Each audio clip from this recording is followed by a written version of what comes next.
ได้ปลาดุกตัวนึงนี่ทุกคนตัวใหญ่มากทุกคนดูทุกคนกบตัวใหญ่ๆ4 ตัวแล้วครับผมสวัสดีครับวันนี้มาพบกับผมจอได้ยาครับวันนี้ผมพาเพื่อนๆไปหว่านแหในบ่องขี้โคลนขี้ควายครับทุกคนไปดูกันว่ามันมีกบมากน้อยแค่ไหนครับเราจะไปดูกันนะครับทุกคนเพราะว่าผมมาวันนับผมเห็นกบกระโดดลงไปเยอะครับผมวันนี้ผมจะมาหว่านแหครับผมมากับโจวานแล้วก็มุกเขกับมุชินครับเราดูกันว่าเราจะได้กินหรือเปล่าครับวันนี้เราไปกันเลยครับก็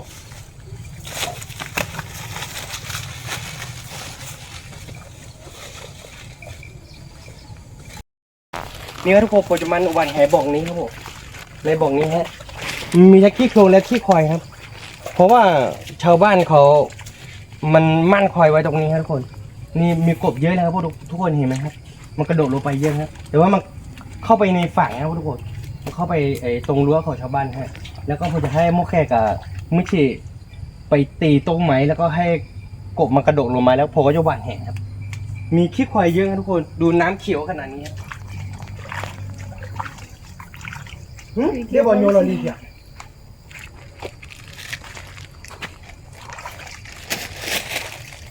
ดูมีกบด้วยเฮ้ยเดี๋ยวบอลโยนเรานี่วะยาววะโอ้ทุกคนกบเยอะมากเลยครับผมแต่ว่ามันเข้าไปตรงนี้นี่วะอะไรมาปั่นที่ดอกดูเรานี่ว่างนี่กบเยอะมากเลยทุกคน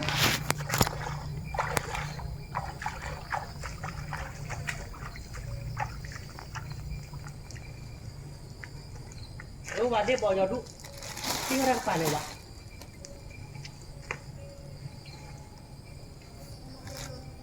เดี๋ยวบอลดอดูเด้อเดี๋ยวบอลโยนเขาเรียกปลาแล้วต้นที่เราเนี่ยไปที่เด้ออยู่เด็กแรกว่าเราจะอ้วนไหมอ้วนยังไง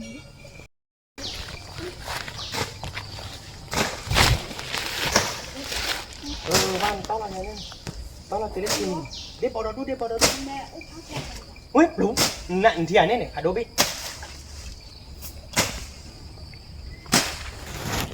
ทุกคนกดเยอะมากเลย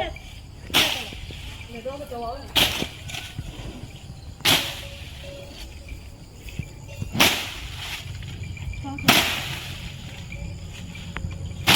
บอลดูนี่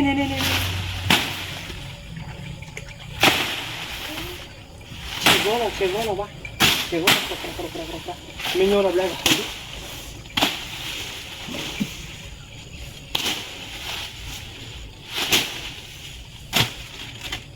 Với chiếc lòng còn thêm cái thả đồ này. Đuôi choทุกคนมีหลายตัวนะครับ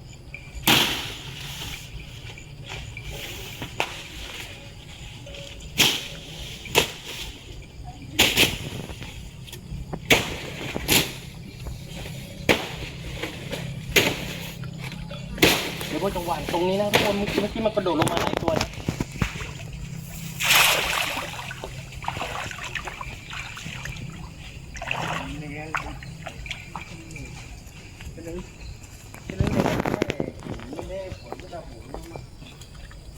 เดี๋ยวพอวันที่บอลเลยกี่เจื้อแล้วพอโคตรอ่ะกี่เจื้อแล้วตักเลยพอเด้อ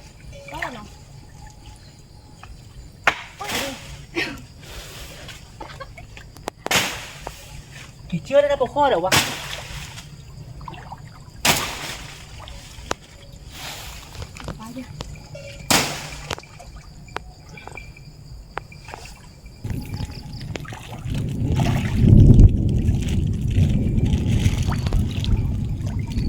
ทุกคน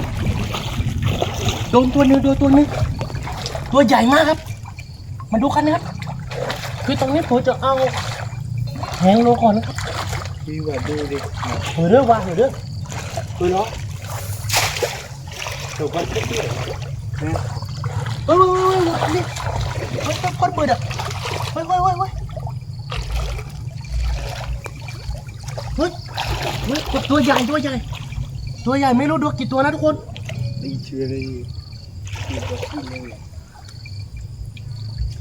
ดงทุกคนดงเดี๋ยวขอดินเห็นคือก่อนนะครับไม่รู้ว่ามันโดนกี่ตัวนะครับนี่ทุกคนเห็นไหมอ๋อชื่ออะไรหรอได้ตัวหนึ่งครับทุกคนได้ยังวะเน็ตเบลลี่วะเน็ตเบลลี่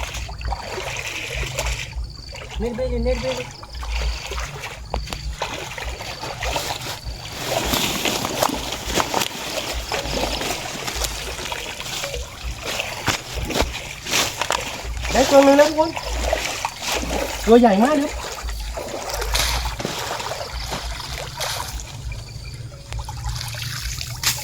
เน็ตเบลลี่ว่าตีดิเบ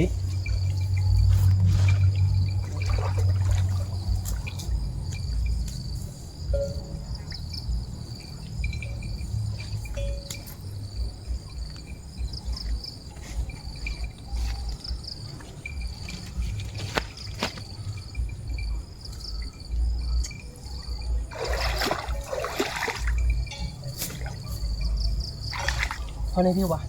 หืนเลยคนได้บอกเดี๋ยวด้วยผมมีเยอะเลยทุกคน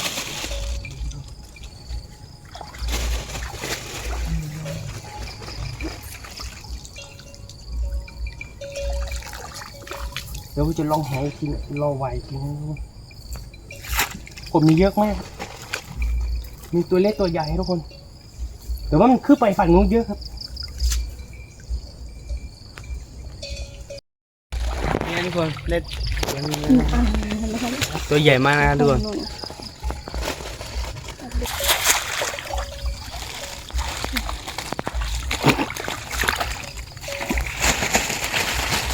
เมื่อวานบาร์บี้ว้าวโป๊ะบาร์บี้ดูตัวนี้เก็บก่อนก็ได้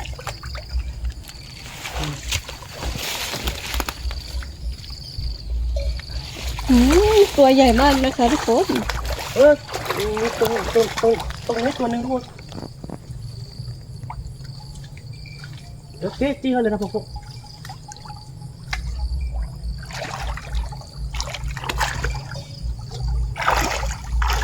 าไปเจอกันโอ๊ตเว็บบาร์บี้เมื่อกี้โดนตัวหนึ่งแต่ว่ามันได้เข้าไปตัวนี้ตัวนึงเป็นตัวใหญ่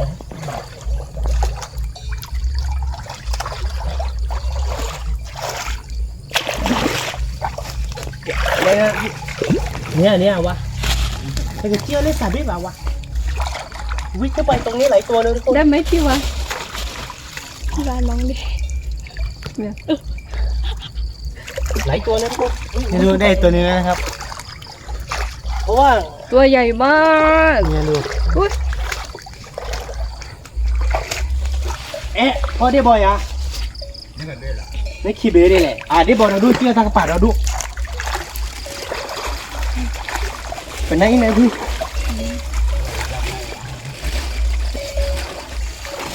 ที่เราสายไปไหวทางป่าเลยเป็นเพื่อนป่ะ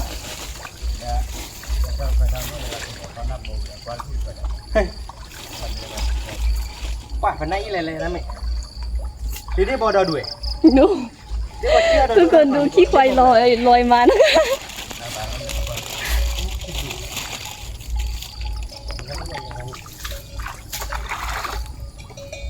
วันก่อนเราดูทางป่าเลย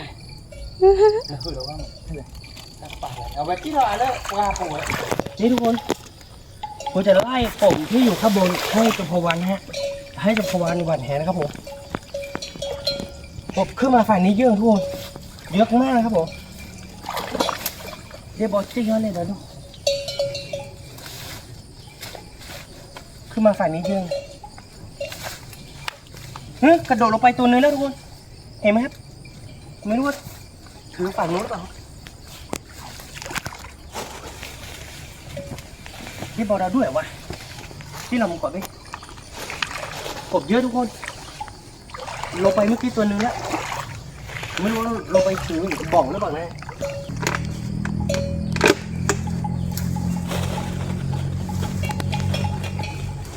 ทุกคนกบเยอะมากเลยแต่ว่ามันขึ้นมันอยู่ฝั่งนี้ฮะคือมันมีลวดเนี่ยถ้าไม่มีลวดนี่คือมันจะง่ายกว่า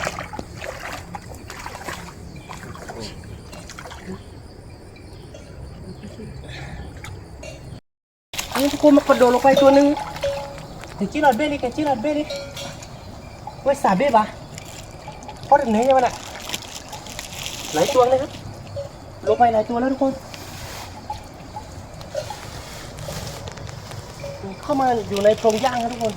เยอะมากเลยตอนนี้ก็ฝนตกด้วยทุกคนฝนตกหนักด้วยครับโอ้ทุกคนเล่น ได้ติดตัวนี้นะครับ ไปพี่เอาไปพี่เอา ได้ตัวนี้ด้ว แล้ ยว จะพอว่าบอสโดนตัวนี้ทุกคน จับดีๆนะกระโปรง ฝ่ายที่บอกยุงนี่มีเยอะนะทุกคนเดี๋ยวบอกเราด้วยอุ้ยเดี๋ยวทุกคน ได้ตัวนี้นี่นะครับโซ่ได้ตัวนี้แล้วนะครับ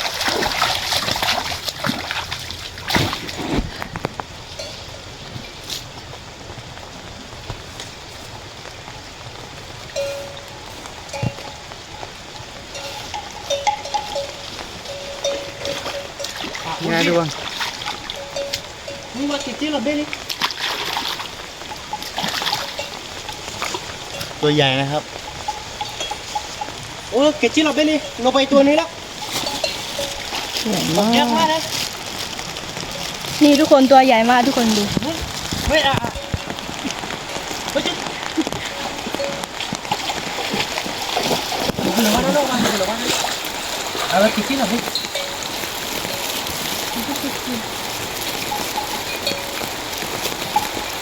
ที่เรามุกกับเพลด้วยมาดูเราบ้านตอนนี้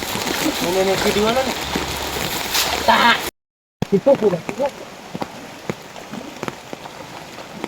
ทุกคนผมเป็น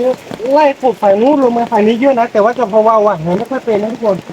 กบเยอะมากนะครับผมตัวใหญ่ด้วยทุกคนเมื่อกี้ผมเป็นไล่กบให้แล้วกบเยอะเพราะนี่นะเดี๋ยวบอกที่เราสาได้ป่ะโอ้ลงมาเยอะเลยคันนี้มันน่าจะเสียแล้วนะครับไม่รู้ว่าแหมันตายนี่คือเขามาหากบเหมือนกันนะเขามาหากบไม่รู้ว่าเขาได้กี่ตัวนะ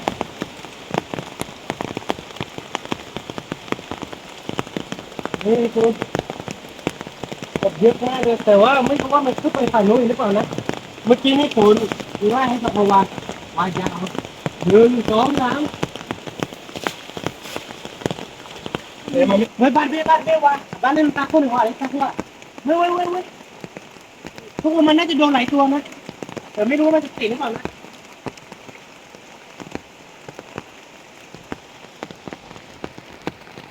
โดนแน่นอนนะมาพี่ด้วย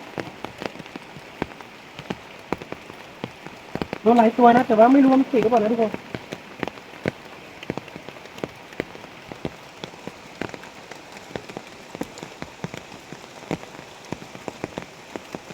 ตั้งเบื่อมิดติดเลยทุกคนเฮ้ยทุกคนได้ปลาดุกตัวนึงโอ้ได้ปลาดุกตัวนึงครับเอาจบมาได้ไหม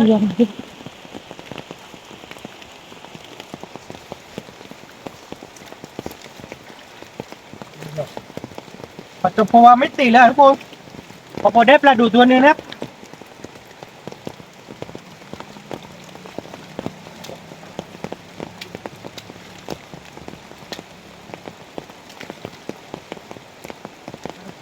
เพราะว่าปลาดุกเนี่ยผมตัวนะทุกคนนี่ทุกคนปลาดุกตัวไม่ได้ใหญ่มากนะทุกคนได้ปลาดุกตัวนึงครับ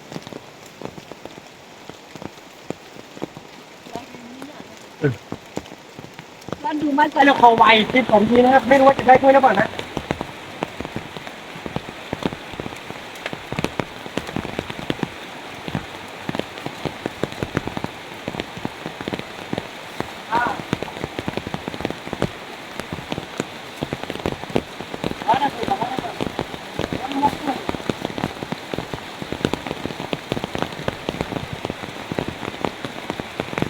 ตกเยอะมากเลยทุกคน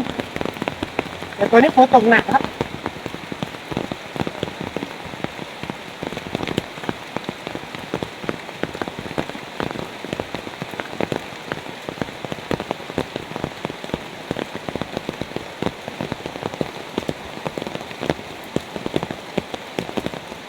บ้านเหรอนะคุณ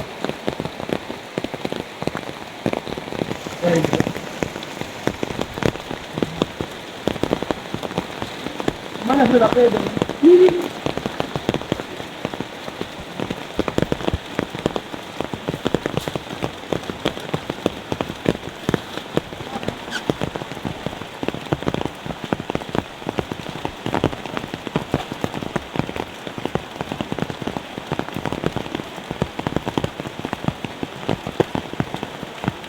ยักษ์โอ้ยยังไงยาดุเลยทุกคนยาดุ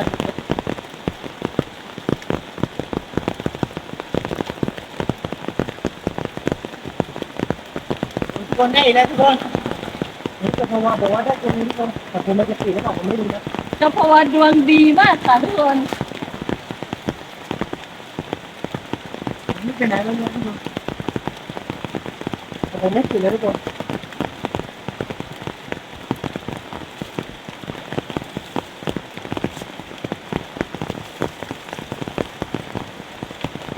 พี่เลี้ยววะได้ไหมมาบอกว่าเมื่อกี้โดนตัวนึงนะทุกคน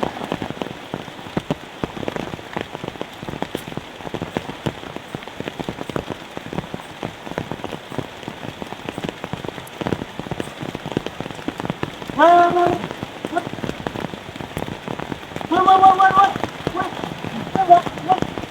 ทิ้งหรอ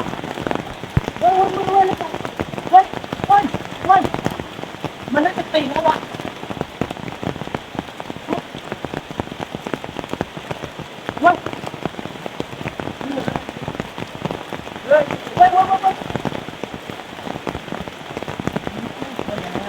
ตัวใหญ่ครับทุกคนตัวใหญ่ครับได้แล้วมาได้แล้วนี่ว่ามันโดนตัวนะทุกคนตอนนี้คือตีเจ็บแล้วหรือว่าอาจจะโดยแต่มีหลายตัวนะทุกคนจับไม่กินไม่โดนไปหลายทีผมไม่รู้ว่ามันโดนกี่ตัวนะ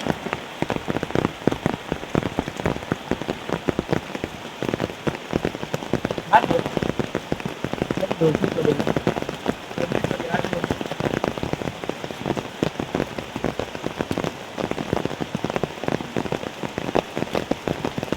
วันนี้ได้หลายตัวเลยทุกคน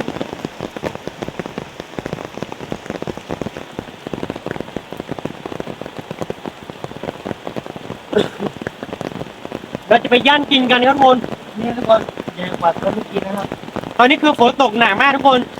น่าจะจุดไฟไม่ได้ต้องไปย่านกินที่บ้านนะฮะจริงๆก็คือเราจะย่านกินในป่านะแต่ว่าตอนนี้คือฝนตกหนักเกินไปครับเราจะไปย่านกินที่บ้านครับเราจะไปกินอะไรเราดูกันนะครับเราไปกันแล้วครับผมเราไปทำเดี๋ยวอร่อยๆทุกคน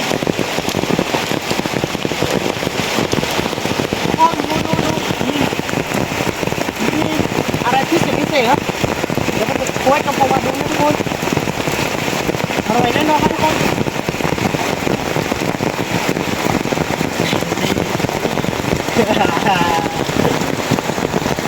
เราได้หลายตัวแล้วเราไปทำกินกันครับผมไปกันแล้วครับ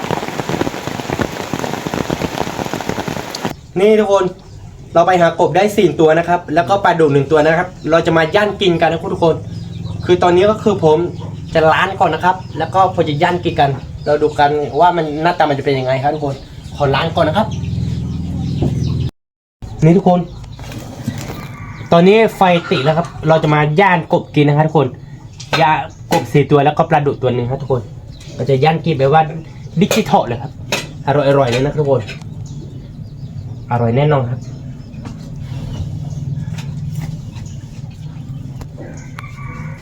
ตอนนี้ก็คือผมจะย่างกบกินก่อนนะครับแล้วก็ผมจะให้โมแคกับมิถิทำซุปตำนะฮะทุกคนอร่อยแน่นอนครับวันนี้ครับทุกคนขอย่างก่อนนะครับตอนนี้เราจะทำส้มตำกินกันนะคะ ทุกคนเราจะกินกับเด้นะคะกินกับกบนะคะทุกคนภาษาวากยเขาเรียกว่าเด้นะคะทุกคนกบนี่เราจะตำพริกก่อนนะคะทุกคน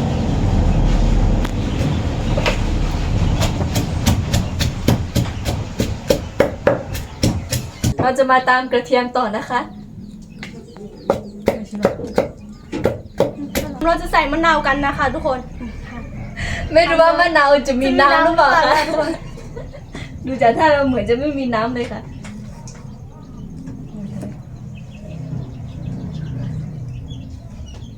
อันนี้นะคะทุกคนเราจะชิมให้ดูกันนะคะ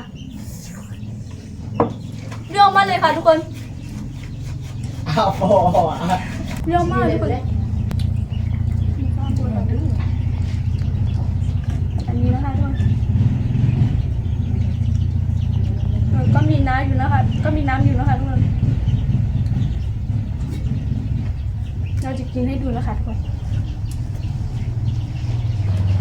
เยอะมากทุกคน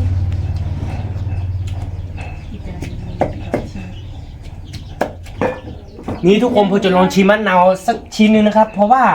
ตอนนี้คือผมย่างกบอยู่นะครับทุกคนดูกันนะครับ ว่ามันจะอร่อยขนาดไหนครับ เปรี้ยวไหม สุดจัด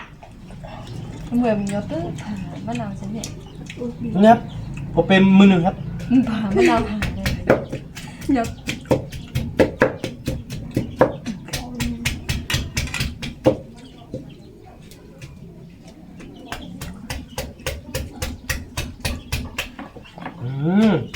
อร่อยแน่นอนครับทุกคน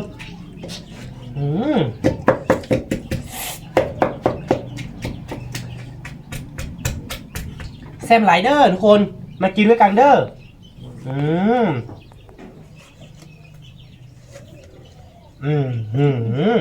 หน้าตาน่ากินมากทุกคนอร่อยแน่นอนครับแซ่บครับ มะเขือใหญ่มากค่ะ มะเขือเทศค่ะ มะเขือเทศใหญ่ใหญ่ อร่อยแน่ๆครับ เราจะกินสดๆเราก็ไม่กล้ากินนะคะ เพราะเราไม่ชอบกินค่ะ เราชอบกินนะคะทุกคนเราจะกินสดๆให้ดูนะคะมะเขือเทศ นี่ทุกคนชิ้นใหญ่ๆนะครับมะเขือเทศในที่หนึ่งนะคะทุกคนเราชอบกินมากเลยค่ะ ทุกคนมะเขือเทศเรากินสดๆแล้วก็เห็นไหมครับผมกินไปชิ้นเดียว แก้ผมเป็นสีชมพูเลยครับทุกคนหลอกขึ้นเยอะเลยครับใครอยากจะสวยใครอยากจะหล่อต้องกินมะเขือเทศเยอะๆทุกคนกินแล้วแก้มแดงครับดูมะเขือกินแล้วแก้มแดงนะครับสวยขึ้นเยอะนะครับผม ใช่ค่ะทุกคนสวยขึ้นมากเลยค่ะ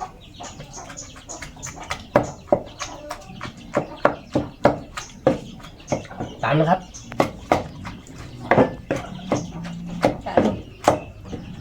ใส่ตะไคร้ ใส่กระเทียมตื้อปรุงเลย นี่ทุกคนมาใกล้จะสุกแล้วครับหน้าตาน่ากินไหมครับอร่อยแน่ๆครับทุกคนว้าวหอมมากดมก่อนได้นะครับยังไม่สุกดีนะครับ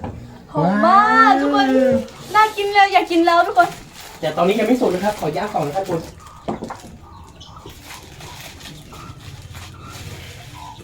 เราจะใส่ถั่วกันนะคะทุกคน หัวนี่ไม่เอาเปลือกออกด้วยนะคะ ไม่เป็นไรค่ะ เราใส่เส้น เราจะใส่แล้วนะคะทุกคน อร่อยแน่ๆครับทุกคนตอนนี้หอมมะนาวจังเลยครับผมหอมมาก น้ำลายไหลเลยนะคะทุกคนอยากกินแล้วค่ะทุกคน แต่ว่าตอนนี้คือกบยังไม่สุกนะครับทุกคนรอสักครู่นะครับเดี๋ยวบอกคอนกีแตงกวาชิ้นหนึงนะทุกคนอร่อยหรือเปล่านะฮะ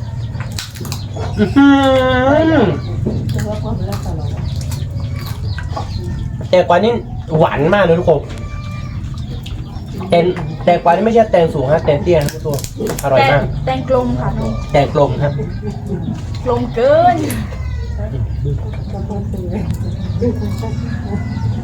นี่ทุกคน นี่ค่ะทุกคน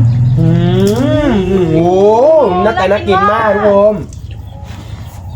น่ากินมากค่ะทุกคน โอ้สีสวยด้วยนะคะ ทุกคนน่ากินมาก เราจะมาชิมให้ดูนะคะ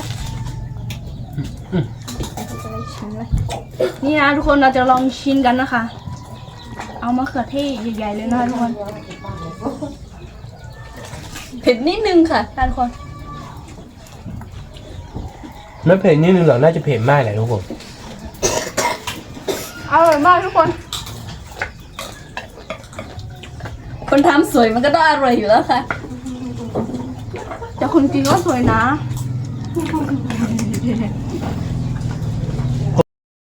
นี่ทุกคน กบของเราสูตรแล้วครับ4ตัวนะครับผมเน้นๆนะครับผมและปลาดุกตัวหนึงครับเราจะมากินกับส้มตำครับวันนี้มุกแกกาไม่ใช่ตำส้มตำเสร็จแล้วครับทุกคนขอแกะก่อนนะครับทุกคนอร่อยแน่นอนครับมันดูกันนะครับว่ารสชาติมันเป็นยังไงบ้างครับทุกคน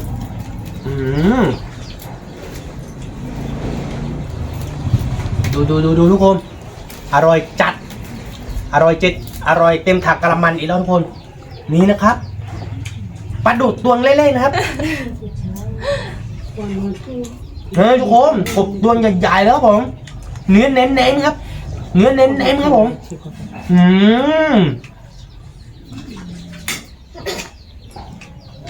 ลุย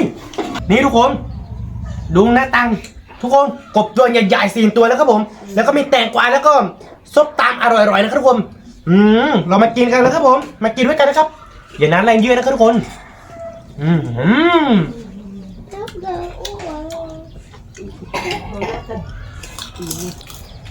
กบหน้าทุกคนนกไก่ไม่ใช่นกกบ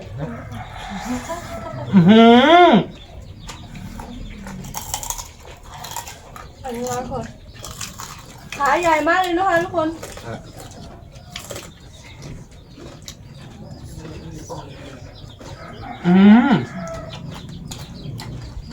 เนี่ยทุกคน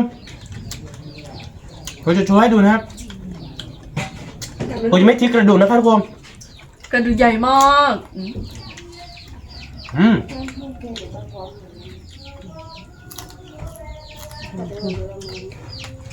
อร่อยมากทุกคนส้มตำเยอะมากเลยครับมากินด้วยกันนะครับมาเลยครับผม เนื้อกบอร่อยมาก เนื้อกบนุ่มมากทุกคน ไม่ได้กินนานได้กินทีนี้อร่อยมาก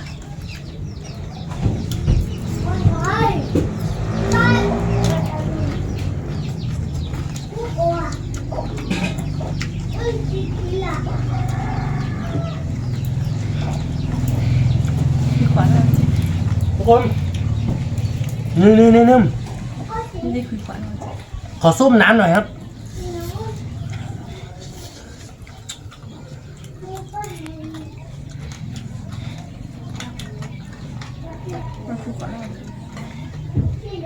นี่ทุกคนกบอร่อยมากทุกคน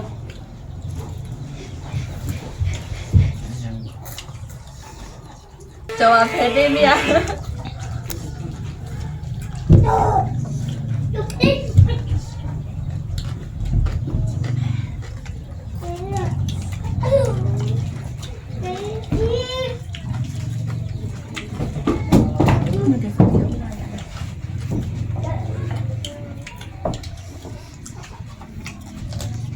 อร่อยมากทุกคน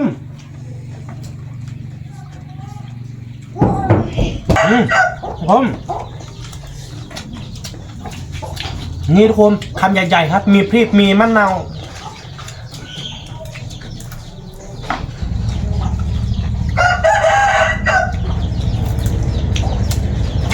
เผ็ดมากเลยครับ นี่ค่ะทุกคนเราจะมีคำใหญ่ๆนะคะ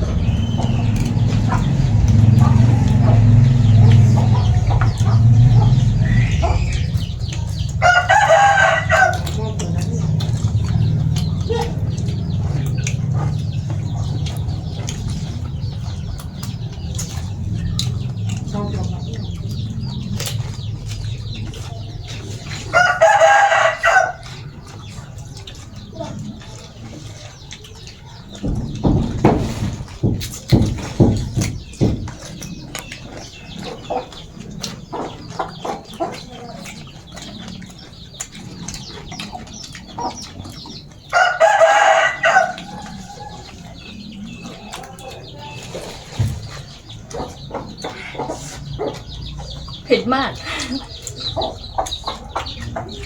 เผ็ดมากเปรี้ยวมากแซ่บมากทุกคนเนื้อกบนี่หวานมากเลยครับผมเนี่ยทุกคน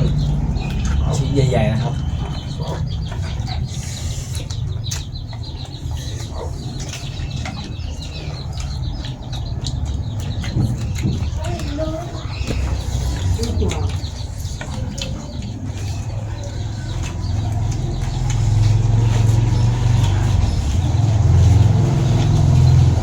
เผ็ดมากค่ะ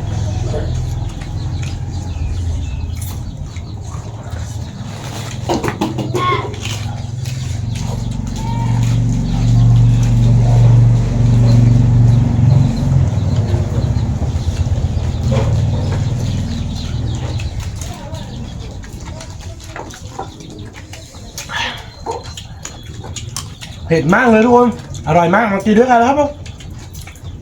มาครับมากินด้วยกันครับ มันต้องเกรงใจครับผม ถ้าทุกคนอยากกินก็แวะมากินได้ค่ะนะคะ ทุกคนถ้ายังเหลืออยู่นะคะ ทุกคน เพื่อนเนี่ยกินนะครับมาผมแล้วก็เราไปจับกบด้วยกันแล้วก็เรามาทำกินกันนะครับผมอร่อยนะครับเส้นไหลได้พี่น้องเด้อมากินด้วยกันเด้อ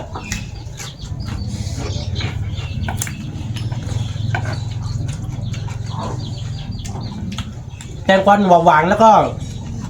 เนื้อกบหวานๆครับทุกคนอร่อยมากครับนี่นะครับทุกคนมีน้ำเยอะมากครับ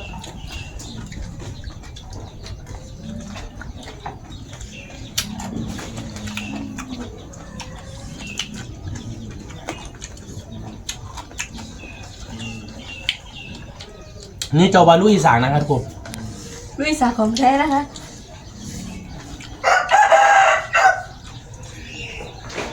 หนูนครพนมครับทุกคน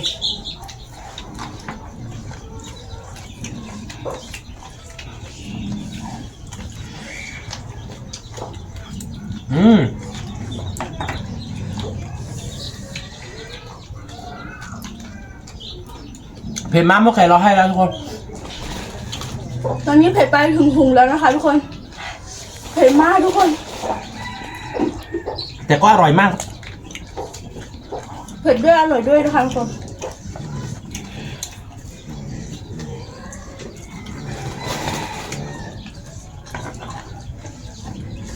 นี่ทุกคน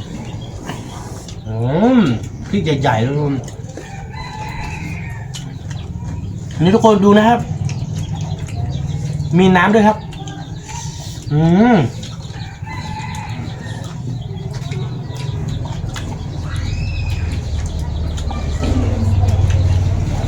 ระวังสู้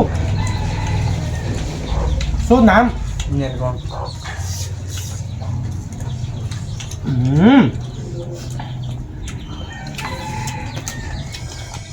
แซ่บนะครับทุกคน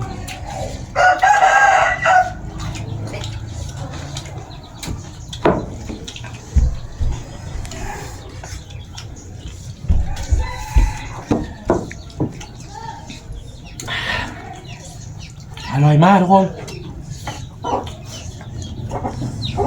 เหลือมะนาวครับ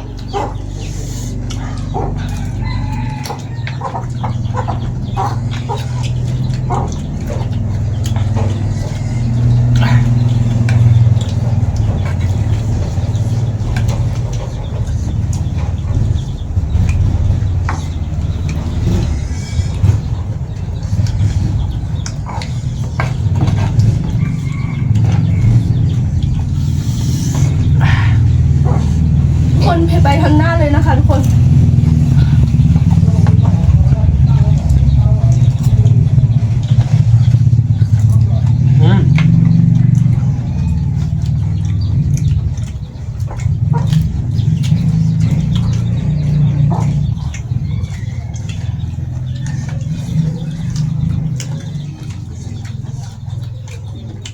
โดยรวมไม่ใช่สู้น้ำนะทุกคนน้ำเผ็ดมากทุกคนอร่อยมากมากินด้วยกันนะครับ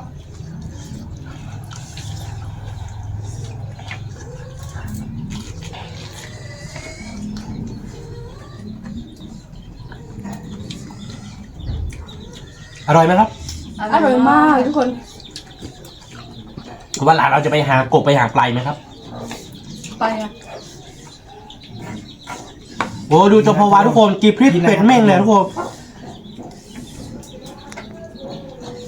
ทุกคนนี่น้ำนะคะ ทุกคนเราจะกินให้ดู อร่อยมาก ทุกคนดูพริกเป็ดเม่งนะครับทุกคนเราดูกันนะครับ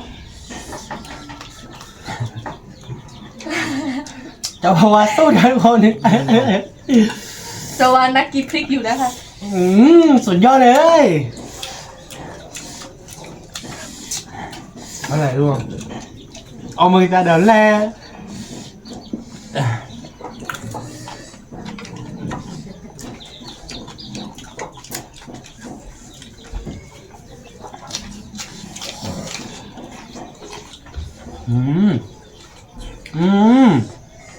โกไม่เหลือนะคะเหลือแต่ไส้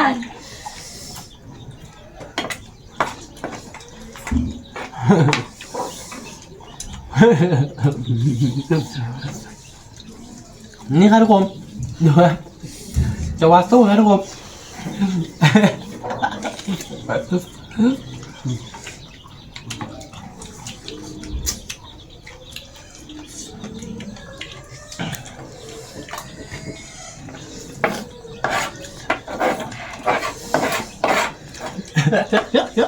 แค่นี้แม่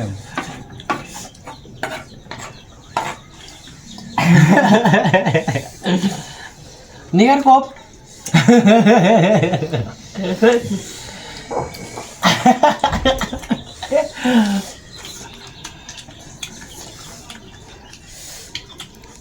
ตะวันจะร้องไห้แล้วนะคะทุกคน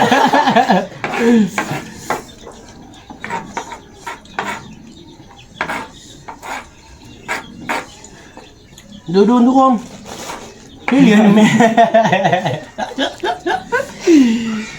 ไม่เป็นไร และให้เจ้าของช่อง ว้าวอันนี้นะทุกคนพรีเมสสุดท้าย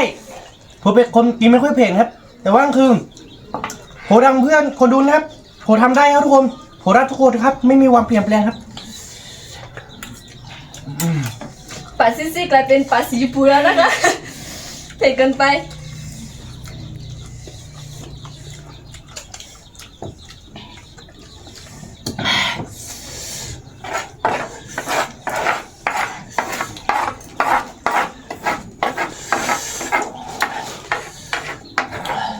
คำสุดท้ายทุกคนคำสุดท้าย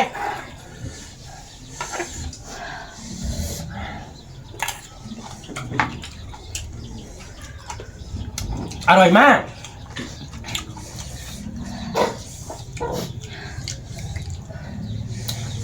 เผ็ดมากทุกคน เอาละครับเพื่อนๆตอนนี้ก็คืนหมดแล้วครับเหลือแต่น้ำครับนิดเดียวครับสำหรับคลิปนี้ก็คงไม่มีอะไรมากครับเพื่อนๆถ้าชอบใจที่ของเราก็อย่าลืมกดไลค์กดติดตามช่องของเรานะครับและที่สำคัญอย่าลืมแชร์เพื่อนๆดูครับผมเจอกันคลิปวิดีโอหน้าครับผมสวัสดีครับ